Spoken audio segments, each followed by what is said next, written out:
سورۃ یونس. سورۃ یونس مکی سورت ہے. سورۃ یونس اللہ سبحانہ تعالیٰ کی توحید بیان کرتی ہے جو کہ مکی صورتوں کا خاصہ ہے، اور اس میں بے شمار دلائل دیے گئے ہیں، عقلی بھی اور نقلی بھی. سورۃ یونس کی ابتدا نبی صلی اللہ علیہ وسلم کی طرف وحی آنے کے بارے میں ہوئی. سورۃ توبہ کا اختتام بھی نبی صلی اللہ علیہ وسلم سے متعلق ہے، اور سورۃ یونس کا آغاز بھی. اور یہ پہلی سورت ہے جو کسی نبی کے نام پر ہے، اور 3 مسلسل صورتیں یونس، ہود اور یوسف جو ہیں انبیاء کے ناموں پر ہیں. اگرچہ اس میں یونس علیہ السلام کا ذکر بہت مختصر ہے، لیکن باقی تمام واقعات کے مقابلے میں بڑی اہمیت رکھتا ہے. بسم اللہ الرحمن الرحیم. الف لام را تلک آیات الکتاب الحکیم. الف لام را، یہ حکمت والی کتاب کی آیات ہیں. کیا لوگوں کو اس بات پر تعجب ہوتا ہے کہ انہی میں سے ایک آدمی پر ہم نے وحی کی کہ وہ لوگوں کو ڈرائے اور ایمان لانے والوں کو یہ خوشخبری دے کہ ان کے رب کے ہاں ان کے لیے حقیقی عزت اور مرتبہ ہے. سبحان اللہ، یہ خوشخبری ہے ایمان والوں کو کہ ان کا مرتبہ اور مقام ان کے رب کے پاس عزت والا ہے. اس دعوت پر کافروں نے کہہ دیا یہ تو صاف جادوگر ہے. ان ربکم اللہ الذی خلق السماوات والارض. اب رب کی پہچان کرائی جا رہی ہے کہ کون ہے رب، کس کو ماننا ہے، کس کو پوجنا ہے. تمہارا رب یقیناً وہ اللہ ہے جس نے آسمانوں اور زمین کو 6 دنوں میں پیدا کیا، پھر عرش پر قرار پکڑا. وہی کائنات کا انتظام چلاتا ہے، کوئی اس کے ہاں سفارش نہیں کر سکتا الا یہ کہ پہلے اس کی اجازت حاصل ہو. یعنی سارے اختیارات کا مالک اللہ ہے. ان صفات کا مالک ہے تمہارا رب، لہذا اسی کی عبادت کرو. کیا تم غور نہیں کرتے کہ ساری کائنات اسی کی اطاعت میں ہے، اسی کے چلانے سے چل رہی ہے، تو تمہیں بھی اسی کی طرف اپنا رخ کرنا چاہیے. الیہ مرجعکم جمیعا، اسی کی طرف تم سب کو لوٹ کر جانا ہے. آئے بھی وہیں سے ہیں، جانا بھی وہی ہے. تو جتنے دن یہاں ہیں یہ بھی اسی کی یاد میں گزرے تو اچھا ہے، تبھی کامیابی ہوگی. تمہیں اسی کی طرف لوٹ کر جانا ہے، یہ اللہ کا پکا وعدہ ہے. وہی خلقت کی ابتدا کرتا ہے، وہی دوبارہ پیدا کرے گا، تاکہ ان لوگوں کو انصاف کے ساتھ بدلہ دے جو ایمان لائے اور جو نیک عمل کرتے رہے. اللہ نے آخرت کا دن کیوں رکھا ہے؟ اعمال کا بدلہ دینے کے لیے، کیونکہ دنیا میں یہ پاسبل نہیں. ایک بندہ 1000 لوگوں سے نیکی کرتا ہے تو 1000 لوگ تو اس کو فائدہ نہیں پہنچا سکتے، یا پہنچائیں بھی تو وہ کتنا سنبھالے گا. تو پھر یہ بدلہ تو آخرت میں ہی مل سکتا ہے. اسی طرح ایک شخص نے 1000 کو قتل کر دیا تو 1000 کے قتل کا بدلہ اسے ایک سے ہی دنیا میں نہیں لیا جا سکتا، ہاں آخرت ہے اس کے لیے. اور جن لوگوں نے کفر کیا ان کے لیے کھولتا ہوا پانی اور دردناک عذاب ہوگا. یہ اس انکار حق کا بدلہ ہے جو وہ کیا کرتے تھے. وہی تو ہے جس نے سورج کو ضیاء اور چاند کو نور بنایا اور چاند کے لیے منزلیں مقرر کر دی تاکہ تم برسوں اور تاریخوں کا حساب معلوم کر سکو. اللہ نے یہ سب چیزیں کسی حقیقی مقصد کے لیے ہی پیدا کی ہیں، ایسے ہی بیکار میں کھیل کے طور پہ نہیں یہ سب کچھ بنایا گیا. یہ اللہ کی قدرت کی نشانیاں ہیں، انسان کو فائدہ پہنچانے کے لیے ہیں. وہ اپنی نشانیاں ان لوگوں کو تفصیل سے بیان کرتا ہے جو علم رکھتے ہیں. علم والے ہی ان نشانیوں کی تفصیلات اور ڈیٹیل جانتے ہیں، چاہے وہ دین کا علم ہو یا دنیا کا علم جو ایمان کے ساتھ ہو. ایمان کے بغیر ان چیزوں کی تفصیلات انسان کو کسی نتیجے تک نہیں پہنچاتی، اور پھر وہ ان چیزوں کا صحیح حق بھی ادا نہیں کرتا. پھر فرمایا ان فی اختلاف اللیل والنہار، یقیناً رات اور دن کے عدل بدل کے آنے میں، ان چیزوں میں جو اللہ نے آسمانوں اور زمین میں پیدا کی ہیں، ان لوگوں کے لیے بے شمار نشانیاں ہیں جو تقوی اختیار کرتے ہیں. ان الذین لا یرجون لقاءنا ورضوا بالحیاۃ الدنیا واطمأنوا بها والذین هم عن آیاتنا غافلون. جو لوگ ہماری ملاقات کی توقع نہیں رکھتے، یعنی آخرت کا یقین نہیں جن کو، اور دنیا کی زندگی پر ہی راضی اور مطمئن ہو گئے ہیں، دنیا میں ہی دل لگا لیا، اسی کی رونقوں میں گم ہیں، اور وہ لوگ جو ہماری قدرت کے نشانوں سے غافل ہیں. حسن کہتے ہیں اللہ کی قسم، جب تک کافر اس دنیا پر راضی نہیں ہوئے تھے انہوں نے دنیا کو نہ ہی مزین کیا نہ اس کا رتبہ بلند کیا. جب دنیا پہ راضی ہو گئے تو وہ اس کو خوبصورت بنانے میں لگ گئے اور اس کے معیار کو بلند کرنے میں لگ گئے. وہ اللہ کی کونی آیات سے بے خبر اور غافل ہیں، ان میں غور و فکر نہیں کرتے، اور اللہ کی شرعی آیات کا بھی انہیں علم نہیں کہ جن پر وہ عمل پیرا ہوں، تو ایسے لوگوں کے لیے پھر قیامت کے دن آگ ہی ٹھکانا ہے۔ تو یاد رکھیے، انسان اپنی ساری قوتوں اور سوچ و بچار کا مرکز صرف دنیا کو نہ بنائے، اپنا ہم و غم صرف دنیا کو نہ بنائے، اپنی آخرت کو بھول کر صرف دنیا کے پیچھے لگ جانا ناکامی کی علامت ہے۔ رسول اللہ صلی اللہ علیہ وسلم نے فرمایا، جس شخص کا مقصد اور حرص دنیا ہو اور وہی اس کا ہدف، اس کی منزل بن جائے، اور وہ اسی کی نیت رکھتا ہو، ہر چیز میں صرف دنیا تلاش کر رہا ہو، اللہ اس کی آنکھوں کے سامنے اس کا فقر و فاقہ کر دیتے، محتاجی، ہر وقت اس کو کچھ نہیں پاس، اور اس پر اس کے معاملات بکھیر دیتے ہیں، اس کے کام سمٹنے میں نہیں آتے، اور اس کو اتنا ہی ملتا ہے جو اس کے لیے لکھ دیا گیا۔ اور جس شخص کا مقصد اور حرص آخرت ہو اور وہی اس کا ہدف بن جائے اور وہ اسی کی نیت کرتا ہو، تو اللہ اس کے دل میں غنا ڈال دیتا ہے، اس کو راضی کر دیتا ہے، اس کے معاملات کو یکجا کر دیتا ہے، اور دنیا اس کے پاس ذلیل ہو کر آتی ہے۔ تو جو لوگ صرف دنیا ہی کے پیچھے بھاگے چلے جا رہے ہیں، فرمایا اولئک مأواہم النار بما کانوا یکسبون، ان سب کا ٹھکانہ جہنم ہے، یہ ان کاموں کا بدلہ ہے جو وہ کرتے رہے۔ ان الذین آمنوا وعملوا الصالحات یہدیہم ربہم بایمانہم، بلا شبہ جو لوگ ایمان لائے اور نیک اعمال کرتے رہے، ان کے ایمان کی وجہ سے ان کا رب انہیں ایسی نعمتوں والے باغوں کی راہ دکھلائے گا جن کے نیچے نہریں بہہ رہی ہوں گی۔ تو ایمان کی بدولت دنیا میں بھی استقامت ملتی ہے اور آخرت میں جنت کی طرف رہنمائی ملتی ہے۔ یہدیہم ربہم بایمانہم، تو ایمان ذریعہ بنتا ہے ہدایت کا، تو اس لیے ہدایت میں اضافے کے لیے ایمان بڑھانے کی فکر کرنی چاہیے، تبھی علم بھی فائدہ دیتا ہے، ورنہ انفارمیشن حاصل کرتا جائے انسان اور ایمان نہ بڑھے تو عمل میں کچھ نہیں آتا، اور جب عمل میں نہیں تو آخرت کا فائدہ نہیں ہوتا۔ اور نیک اعمال کی بدولت بھی جنت کی طرف رہنمائی ملتی ہے۔ ابن جریج نے اس آیت کے بارے میں کہا کہ ایسا شخص یعنی ایمان کے ساتھ جس کو ہدایت ملی، جب اپنی قبر سے اٹھے گا تو اس کا عمل اس کے لیے ایک اچھی شکل اور صورت اور اچھی خوشبو میں متشکل ہو جائے گا، یعنی عمل خوبصورت شکل والی چیز جس میں سے خوشبو آئے گی وہ بن جائے گا، اور وہ عمل اپنے ساتھی کے گلے ملے گا اور اسے بھلائیوں کی خوشخبری دے گا اور کہے گا تم کون ہو؟ وہ کہے گا میں تمہارا عمل ہوں، یعنی عمل استقبال کرے گا، وہ اس کے آگے آگے روشنی کرے گا یہاں تک کہ اسے جنت میں داخل کر دے گا۔ آپ کو معلوم ہے پل صراط کے اوپر بھی روشنی چاہیے، حشر کے میدان میں ہر ایک کے پاس وہی روشنی ہے جو اس کے اپنے عمل کی، تو جتنا چاہے کوئی اس روشنی کو اپنے عمل کے ذریعے بڑھا لے، اور کافر کے لیے اس کا عمل بری شکل، بری صورت اور بدبودار صورت میں متشکل ہوگا، وہ اپنے مالک سے چمٹ جائے گا، چمٹا رہے گا یہاں تک کہ اسے جہنم میں گرا دے۔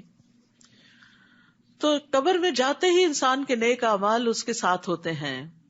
رسول اللہ صلی اللہ علیہ وسلم نے فرمایا، مومن کی مثال اور موت کی مثال اس شخص کی طرح ہے جس کے 3 دوست ہوں، ان میں سے ایک مال ہو، وہ کہے کہ اپنی چاہت کے مطابق لے لے، دوسرا کہے میں تیرے ساتھ ہوں، جب تو مر جائے گا تو الگ ہو جاؤں گا، تیسرا کہے میں تیرے ساتھ ہوں، ساتھ ہی جاؤں گا، ساتھ ہی نکلوں گا۔ پہلا دوست مال ہے جو صرف دنیا تک کام آتا ہے، دوسرا اولاد جو قبر تک ساتھ جاتی ہے، اور تیسرا عمل جو قبر میں ساتھ اترتا ہے اور پھر آخرت میں بھی ساتھ اٹھے گا۔ لیکن ہم مال اور اولاد کو زیادہ امپورٹنس دیتے ہیں اور عمل کی طرف سے کوتاہی کر جاتے ہیں۔ نیک اعمال روشن چہرے کی صورت میں قبر کی تنہائی دور کریں گے۔ روایت میں آتا ہے اس کے پاس ایک ایسا آدمی آتا ہے یعنی نیک اعمال کی شکل میں جس کا چہرہ انتہائی خوبصورت، کپڑے انتہائی خوبصورت اور اس سے بڑی اچھی خوشبو آتی ہے، وہ کہتا ہے تو خوشخبری پا اس چیز کی جو تجھے خوش کر دے، یعنی اللہ کی رضا کی، جنت کی، یہ تیرا وہ دن ہے جس کا تجھ سے وعدہ کیا جاتا تھا۔ تو وہ فوت شدہ آدمی اس سے کہتا ہے بشرک اللہ بخیر، اللہ تجھے بھی خیر کی بشارت دے، تو کون ہے؟ تیرا چہرہ کیا ہی مبارک ہے جو خیر لایا ہے۔ وہ کہتا ہے میں تیرا نیک عمل ہوں، اللہ کی قسم جو کچھ میں جانتا ہوں وہ یہ کہ تو اللہ کی اطاعت میں بڑی جلدی کرتا تھا اور اللہ کی نافرمانی میں سست تھا، فجزاک اللہ خیرا۔ یاد رکھیے نیک عمل آج ہمیں بھاری لگتے ہیں، قرآن کی مجلس میں حاضر ہونا، سیکھنا، نیکی کے کام، پھر اس میں سے جو عمل کے نقطے آئے ان پر عمل کرنا، یہ نفس میں بھاری ہوتے ہیں، مصروفیات میں ڈیزالو ہو جاتے ہیں، پھر یاد نہیں رہتا، لیکن یہی تو کام آنے والا ہے، اس کی فکر کرنے کی ضرورت ہے۔ ہم بس دنیا میں مشغول، نمازوں میں جھٹ سے 4 سجدے کر کے آگے جیسے بوجھ اتارا، حالانکہ اس نے ساتھ جانا ہے، یہ کام یہی دھرے کے دھرے رہ جائیں گے۔ دعواہم فیہا سبحانک اللہم وتحیتہم فیہا سلام وآخر دعواہم ان الحمد للہ رب العالمین. وہاں ان کی پکار یہ ہوگی اے اللہ تو پاک ہے، اور ان کی آپس میں دعا ہوگی تم پر سلامتی ہو، اور ان کا خاتمہ کلام یہ ہوگا کہ سب کی سب تعریف اللہ کے لیے ہے جو تمام جہانوں کا رب ہے. اور اگر اللہ بھی لوگوں کو برائی پہنچانے میں ایسی ہی جلدی کرتا ہے جیسے وہ بھلائی کو جلد از جلد چاہتے ہیں، تو اب تک ان کی مدت پوری ہو چکی ہوتی، مگر اللہ کا یہ دستور نہیں. لہٰذا جو لوگ ہم سے ملنے کی توقع نہیں رکھتے انہیں ہم ان کی سرکشی میں بھٹکنے کے لیے کھلا چھوڑ دیتے ہیں. وَإِذَا مَسَّ الْإِنسَانَ الضُّرُّ دَعَانَا لِجَنبِهِ أَوْ قَاعِدًا أَوْ قَائِمًا. اور جب انسان کو کوئی تکلیف پہنچتی، بیماری ہو، کوئی مالی مسئلہ ہو، اولاد کی طرف سے ہو، تو وہ ہمیں اپنے پہلو پر لیٹے اور بیٹھے اور کھڑے ہر حال میں پکارتا ہے. پھر اللہ خوب یاد آتا ہے. پھر جب ہم اس سے وہ تکلیف دور کر دیتے ہیں تو وہ ایسے گزر جاتا ہے، اللہ کو یوں بھول جاتا ہے جیسے تکلیف کے وقت اس نے ہمیں پکارا ہی نہ تھا. یہ بڑا بے وفائی والا معاملہ ہوتا ہے، مطلبی معاملہ ہے کہ اللہ کو صرف اس وقت یاد کیا جائے جب کوئی پریشانی ہو، اور جو پریشانی چلی جائے تو غفلت میں پڑ جائے انسان. نہیں، خوشحالی میں، تنگی میں، ہر حال میں اللہ کو یاد رکھنا ہے. ایسے حد سے بڑے ہوئے لوگوں کو وہی کام اچھے معلوم ہونے لگتے ہیں جو وہ کرتے ہیں. تو یہاں بنیادی طور پر خوشحالی میں دعائیں نہ مانگنے والوں کی مذمت کی جا رہی. یاد رکھیے، جو خوشحالی میں اللہ کو یاد رکھتا ہے، مشکل میں اللہ اس کو یاد رکھتا ہے. نبی صلی اللہ علیہ وسلم نے فرمایا تھا تم خوشحالی میں اسے یاد رکھو تو وہ تکلیف کے وقت تمہیں یاد رکھے گا. ہم تم سے پہلے کی بہت سی قوموں کو ہلاک کر چکے ہیں جبکہ انہوں نے ظلم کی روش اختیار کی. ان کے پاس ان کے رسول واضح دلائل لے کر آئے مگر وہ ایمان لانے والے نہ تھے. ہم مجرم لوگوں کو ایسے ہی سزا دیتے ہیں. پھر ان کے بعد ہم نے تمہیں زمین میں ان کا جانشین بنایا تاکہ ہم دیکھیں کہ تم کیسے عمل کرتے ہو. اور جب ان پر ہماری واضح آیات پڑھی جاتی ہیں جو ہم سے ملنے کی توقع نہیں رکھتے، یعنی آخرت کو نہیں مانتے، اللہ کی ملاقات کا کوئی یقین نہیں، تو کہتے ہیں اس قرآن کے سوا کوئی اور قرآن لاؤ. یہ باتیں بڑی مشکل ہے. یا اس میں تبدیلی کر دو، یعنی قرآن کو اپنی خواہشات کے مطابق بدلنا چاہتے ہیں، اپنی عقل کے مطابق. سوچئے آپ کی عقل بڑی ہے اللہ کی. آپ ان سے کہیے مجھے یہ حق نہیں کہ میں اپنی طرف سے اس میں کوئی تبدیلی کروں، میں تو اسی کی پیروی کرتا ہوں جو میری طرف وحی کی جاتی ہے. اگر میں اپنے رب کی نافرمانی کروں تو میں بڑے دن کے عذاب سے ڈرتا ہوں کہ اس دن پکڑ ہو جائے گی. نیز آپ کہیے اگر اللہ چاہتا تو میں تمہارے سامنے یہ قرآن نہ پڑھتا اور نہ ہی اللہ تمہیں اس سے آگاہ کرتا. میں نے اس سے پہلے تمہارے درمیان اپنی عمر کا بڑا حصہ گزارا ہے، پھر بھی تم نہیں سوچتے. یعنی محمد صلی اللہ علیہ وسلم نے 40 سال تک کوئی قرآن نہیں سنایا تھا، اب اللہ کا حکم آیا ہے تو سنا رہے ہیں، تو آخر تم کیوں نہیں سمجھتے؟ پھر اس شخص سے بڑا ظالم کون ہوگا جو اللہ پہ جھوٹ باندھے یا اس کی آیتوں کو جھٹلائے. ایسے مجرم کبھی فلاح نہیں پاتے. یہ لوگ اللہ کو چھوڑ کر ایسی چیزوں کی پرستش کرتے ہیں. اہل مکہ کی طرف اشارہ ہے جو اس وقت بت پرستی میں مبتلا تھے، جو ان کا نہ کچھ بگاڑ سکے نہ فائدہ پہنچا سکے، جن کے ہاتھ میں کوئی نفع نقصان نہیں، اور کہتے ہیں یہ اللہ کے ہاں ہمارے سفارشی ہوں گے. آپ ان سے کہیے کیا تم اللہ کو ایسی بات کی خبر دیتے ہو جس کا وجود نہ کہیں آسمانوں میں اسے معلوم ہوتا ہے اور نہ زمین میں؟ وہ ایسی باتوں سے پاک اور بالا تر ہے جو شرک یہ کرتے ہیں. ابتدا میں لوگ ایک ہی امت تھے، پھر انہوں نے آپس میں اختلاف کیا، اور اگر تیرے رب کی طرف سے ایک بات پہلے سے طے شدہ نہ ہوتی تو جس بات میں وہ اختلاف کر رہے تھے ان کے درمیان اس کا فیصلہ ہو چکا ہوتا. نیز کہتے ہیں کہ اس پر اس کے رب کی طرف سے کوئی معجزہ کیوں نہیں اتارا گیا. آپ ان سے کہیے غیب کے امور تو اللہ کے اختیار میں ہیں، لہذا تم بھی انتظار کرو اور میں بھی تمہارے ساتھ انتظار کرتا ہوں. وَإِذَا أَذَقْنَا النَّاسَ رَحْمَةً مِّن بَعْدِ ضَرَّاءَ مَسَّتْهُمْ، اور جب کوئی تکلیف پہنچنے کے بعد ہم انہیں اپنی رحمت کا مزہ چکھاتے، یعنی مشکل وقت دور ہو جاتا ہے، تو پھر یہ ہماری نشانیوں کی مختلف توجیہات پیش کر کے اس پہ چال بازیاں شروع کر دیتے ہیں. آپ ان سے کہیے کہ اللہ بہت جلد تمہاری چال بازیوں کا جواب دے گا. جو چالے تم چل رہے ہو یقیناً ہمارے رسول یعنی فرشتے انہیں لکھتے جا رہے ہیں. یعنی انسان اللہ تعالی کے ساتھ جیسا بھی معاملہ کرتا ہے، بے وفائی کا، خود غرضی کا، وہ سب کچھ لکھا جا رہا ہوتا ہے اور اللہ کو براہ راست بھی معلوم ہے. پھر اللہ تعالیٰ کی پہچان کی بات ہے، اللہ کی الوہیت کے دلائل ہیں. وہی تو ہے جو تمہیں خشکی اور سمندر میں سیر کراتا ہے، حتیٰ کہ جب تم کشتی میں سوار ہوتے ہو تو وہ کشتیاں باد موافق سے انہیں لے کر چلتی ہیں اور وہ اس سے خوش ہوتے ہیں کہ یکدم ان کشتیوں کو آندھی آ لیتی ہے اور ہر طرف سے موجوں کے تھپیڑے لگنے شروع ہو جاتے ہیں اور انہیں یقین ہو جاتا ہے کہ اب گھیرے میں آ گئے، اب نہیں بچتے. تو اس وقت عبادت کو اسی کے لیے خالص کرتے ہوئے اللہ سے دعا مانگتے ہیں. دعا بھی عبادت ہے کہ اگر تو نے ہمیں اس طوفان سے بچا لیا تو ہم شکر گزار بن کر رہیں گے. یعنی مصیبت کے وقت اللہ کی طرف رجوع کرتے ہیں.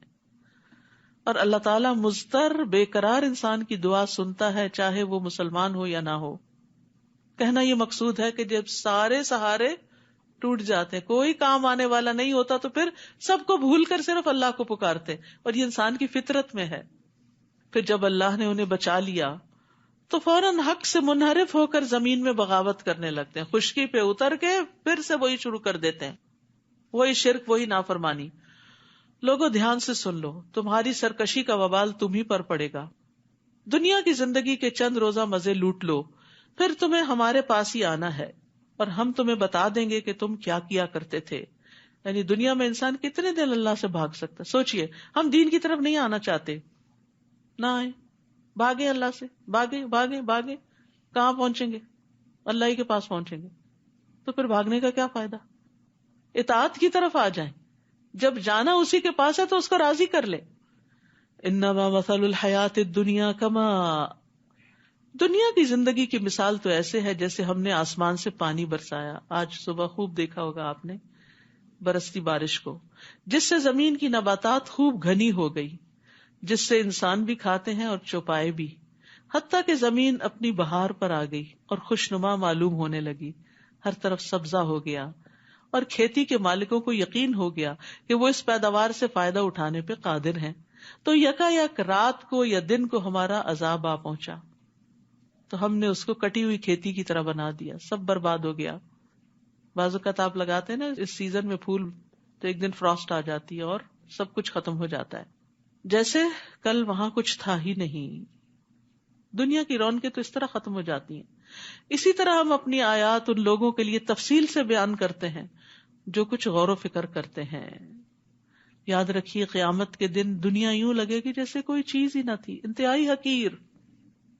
گھر میں، اپنے آپ میں، اولاد میں جن جن چیزوں سے بڑا خوش ہوتے ہیں، امپریس ہوتے ہیں، انسپائر ہوتے ہیں، ان سب چیزوں کے بارے میں سوچئے. آج جائیے اور ضرور دیکھیے. ہوتا ہے نا کہ کوئی پرفیوم آپ کو بڑا پسند ہے، کوئی جیولری آپ کو اپنی بڑی اچھی لگتی ہے، کوئی اپنا ڈریس آپ کو بڑا پسند ہوتا ہے، تو آپ اس کو نہ کسی کو دیتے ہیں، سنبھال کے رکھتے ہیں، تھوڑا تھوڑا یوز کرتے ہیں، ختم نہ ہو جائے. کتنی چیزیں ہوتی ہیں جن کے ساتھ ہماری ایموشنل میموریز منسلک ہوتی ہیں. یہ فلاں موقع کی یادگار ہے، یہ فلاں وقت کی چیز ہے، نانی دادی پڑنانی کے وقت سے چیزیں لے کے چل رہے ہوتے ہیں. کبھی سوچیں وہ بھی چھوڑ گئے، ہم نے بھی چھوڑ جانا ہے. اس وقت کو ان چیزوں کی سیوا میں نہ استعمال کریں. آگے کی سوچیں وہاں کیا کام آئے گا، وہاں کیا فائدہ دے گا، وہاں کے لیے جمع کریں ان کو. دنیا میں سب سے زیادہ خوشحال شخص جب اس سے پوچھا جائے گا کہ آدم کے بیٹے کبھی تو نے کوئی بھلائی دیکھی، کیا تمہیں کبھی کوئی نعمت چھو کر گزری، کہے گا میرے رب کی قسم میں نے کبھی بھی نہیں کچھ دیکھا. یہ اس شخص کا جواب ہوگا جو دنیا میں سب سے زیادہ خوشحال ہوگا. اور دنیا میں سب سے زیادہ تکلیف اور تنگی والا کہے گا جنت دیکھ کے میں نے کبھی کوئی تکلیف دیکھی نہیں، سب بھول جائے گا. اور جنت کی نعمتیں دیکھ کے دنیا کی یہ حقیر چیزیں جن کو ہم بہت بڑا سمجھتے ہیں، ان کو وہاں لانا نہیں چاہیں گے کہ وہ دنیا میں بڑی قیمتی چیز ہے، مجھے ذرا جنت میں پہنچا دی جائے. نہیں، اس کی کوئی ویلیو نہیں. اب جن دنیا کی چیزوں کو اب ہم بہت ویلیو دیتے ہیں کچھ بھی نہیں ہے، حقیر ترین ہے اگر یہ اطاعت میں نہیں لگ رہی. ہاں اگر آپ کی گاڑی ہے، آپ کا وقت ہے، کوئی بھی چیز اللہ کی اطاعت میں خیر اور نیکی کے کاموں میں لگ رہا ہے، وہ ورت ہے، وہ وہاں بھی کام آ جائے گا، وہ خوشنما شخص کی شکل میں آپ کے ساتھ آ جائے گا. تو دنیا جو ہے آفات کا گھر ہے، فانی ہے، یہاں کی راحتیں بہت تھوڑی ہیں، اس لیے آخرت کے لیے اپنے آپ کو تھکانا چاہیے. للذین احسنوا الحسنى وزیادہ، جن لوگوں نے اچھے کام کیے ان کے لیے ویسا ہی اچھا بدلہ ہوگا. یعنی ایک صفحے پر دنیا میں جو کچھ آپ کر رہے ہیں اس کو جب پلٹا جائے گا آخرت کے دن وہی نکلے گا. اور اس سے بھی زیادہ، اور زیادہ کیا ہے، اللہ سبحانہ وتعالیٰ کا دیدار. ان کے چہروں پر نہ سیاہی چھائے گی اور نہ ذلت. یہ لوگ جنتی ہیں جس میں وہ ہمیشہ رہیں گے. جب اہل جنت جنت میں چلے جائیں گے تو اللہ تبارک و تعالیٰ ان سے فرمائیں گے کیا تم مزید کچھ چاہتے ہو؟ وہ عرض کریں گے کیا تو نے ہمارے چہروں کو روشن نہیں کر دیا؟ کیا تو نے ہمیں جنت میں داخل نہیں کر دیا؟ کیا تو نے ہمیں آگ سے نجات نہیں دے دی؟ تو اللہ تعالیٰ ان کے درمیان سے اپنا حجاب ہٹا دے گا. جنتی اللہ تعالیٰ کا دیدار کریں گے تو جو کچھ انہیں ملا ہوگا ان میں سے سب سے زیادہ محبوب ترین چیز ان کے لیے رب کا دیدار ہوگا، جس کے بعد انہیں باقی چیزیں بہت چھوٹی لگیں گی. تو جو اللہ کی رضا اور اس کے دیدار اور اس کے چہرے کے لیے نیک عمل کرتے ہیں وہی اس کو پا سکیں گے. اور جن لوگوں نے برے برے کام کیے ان کو اتنا ہی بدلہ ملے گا جتنی ان کی برائی ہے، نہ کم نہ زیادہ. ان پر ذلت چھائی ہوئی ہوگی، کوئی انہیں اللہ سے بچانے والا نہ ہوگا. ان کے چہروں پر ایسی تاریکی چھائی ہوگی جیسے ان پر تاریک رات کے پردے پڑے ہوئے ہوں. یہی لوگ دوزخی ہیں جس میں وہ ہمیشہ رہیں گے. اور جس دن ہم سب کو اکٹھا کریں گے پھر جن لوگوں نے شرک کیا تھا انہیں ہم کہیں گے کہ تم اور تمہارے شریک اپنی اپنی جگہ پر ٹھہرے رہو. پھر ہم انہیں الگ الگ کر دیں گے تو ان کے بنائے ہوئے شریک انہیں کہیں گے تم تو ہماری بندگی کرتے ہی نہیں تھے. یعنی قیامت کے دن سب بیزار ہو جائیں گے. بہت سے لوگ سورج کے پیچھے چلیں گے، کچھ چاند کے، کچھ بتوں کے، اور پھر ان کو بھی جب جہنم میں پھینکا جائے گا تو وہ ساتھ ہی چلیں گے. ہمارے اور تمہارے درمیان اللہ کی گواہی کافی ہے، اور اگر تم کرتے بھی تھے تو ہم تمہاری عبادت سے بالکل بے خبر تھے. معبود وہاں جا کے انکاری ہو جائیں گے. اس وقت ہر شخص اپنے اعمال کو جو اس نے آگے بھیجے ہوں گے جانچ لے گا، اور وہ سب اللہ کی طرف لوٹائے جائیں گے جو ان کا حقیقی مالک ہے. اور جو کچھ افطرا پردازیاں وہ کرتے رہے سب انہیں بھول جائیں گے. قل من یرزقکم من السماء والارض، آپ ان سے پوچھیے آسمان اور زمین سے تمہیں رزق کون دیتا ہے. سوچے انسان، پانی ہو، چارہ ہو، کھانا ہو، کہاں سے آتا ہے؟ اللہ پانی نہ برسائے تو پانی ختم ہو جائے آپ کا، برف نہ پڑے تو ذخیرے ختم ہو جائیں، زمین کچھ نہ اگائے تو کھانے کو کچھ نہ ملے. یا وہ کون ہے جو سماعت اور بینائی کی قوتوں کا مالک ہے؟ کون ہے جو مردہ سے زندہ کو اور زندہ سے مردہ کو نکالتا ہے؟ کون ہے جو کائنات کا نظام چلا رہا ہے؟ وہ فوراً بول اٹھیں گے کہ اللہ. پھر ان سے کہیے کہ تم اس سے ڈرتے کیوں نہیں جب سب کچھ کر وہ رہا ہے، خالق وہ ہے، رازق وہ ہے، مالک وہ ہے، تو اس کی عبادت کیوں نہیں کرتے، اس کے آگے کیوں نہیں جھکتے، اس سے ڈرتے کیوں نہیں؟ یہ ہے اللہ تمہارا حقیقی رب. پھر حق کے بعد سوائے گمراہی کے کیا باقی رہ جاتا ہے؟ پھر تم کدھر سے پھرائے جا رہے ہو؟ اس طرح آپ کے رب کی بات ان بد کرداروں پر صادق آ گئی کہ وہ کبھی ایمان نہ لائیں گے.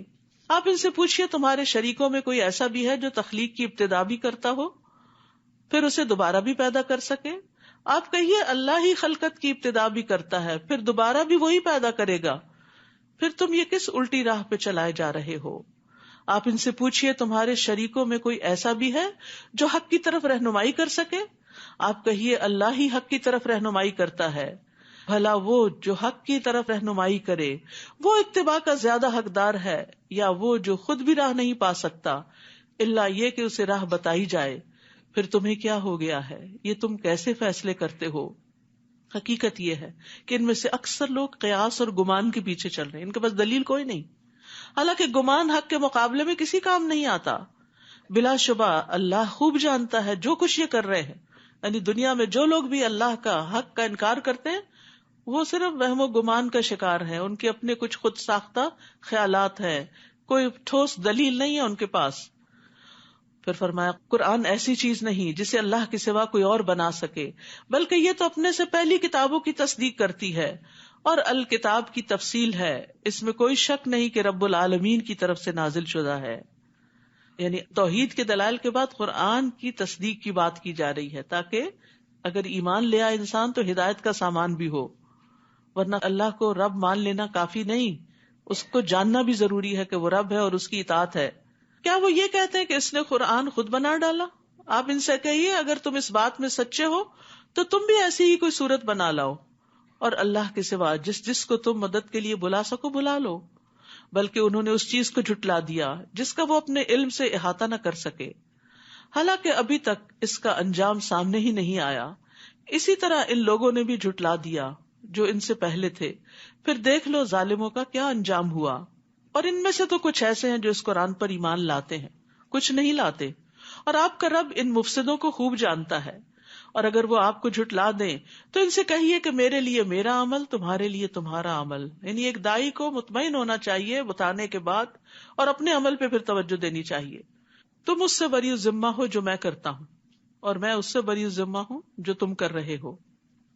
وَمِنْهُمْ مَن يَسْتَمِعُونَ إِلَيْكَ، اور ان میں سے کچھ ایسے ہیں جو آپ کی باتیں سنتے تو ہیں، مگر کیا آپ بہروں کو سنا سکتے ہیں، خواہ وہ کچھ بھی سمجھ نہ سکتے ہوں۔ یعنی کان ہے، دل مردہ ہے، اندر کچھ نہیں جاتا۔ تو یاد رکھیے صرف سنتے جانا اور عمل کچھ نہ کرنا انسان کے لیے ہلاکت کا باعث ہے۔ نبی صلی اللہ علیہ وسلم نے ایک دفعہ ممبر پہ فرمایا، تم رحم کرو تم پہ رحم کیا جائے گا، معاف کر دو اللہ تمہیں معاف کر دے گا۔ ہلاکت ہے ان لوگوں کے لیے جو صرف باتیں سنتے ہی ہیں، یعنی کرتے نہیں پھر اس پہ عمل۔ ہلاکت ہے ان لوگوں کے لیے جو اپنے گناہوں پر جانتے بوجھتے اصرار کرتے ہیں اور ڈٹے رہتے ہیں۔ اور کچھ ایسے ہیں جو آپ کی طرف دیکھتے ہیں، سنتے نہیں بس صرف دیکھ رہے ہوتے ہیں۔ تو کیا آپ اندھوں کو راہ دکھا سکتے ہیں، خواہ وہ کچھ دیکھتے بھالتے نہ ہو؟ یاد رکھیے مومن اور کافر کی بصیرت میں فرق ہوتا ہے۔ تو انسان جب تک علم سے عمل کا فائدہ نہیں اٹھاتا وہ صاحب بصیرت نہیں ہوتا۔ ان اللہ لا یظلم الناس شیئا ولکن الناس انفسهم یظلمون، اللہ تعالیٰ تو لوگوں پر کچھ بھی ظلم نہیں کرتا بلکہ لوگ خود ہی اپنے آپ پر ظلم کرتے ہیں۔ اور جس دن اللہ انہیں جمع کرے گا، کب؟ قیامت کے دن، تو وہ یوں محسوس کریں گے کہ دنیا میں دن کی صرف ایک گھڑی رہ کے آئے ہیں۔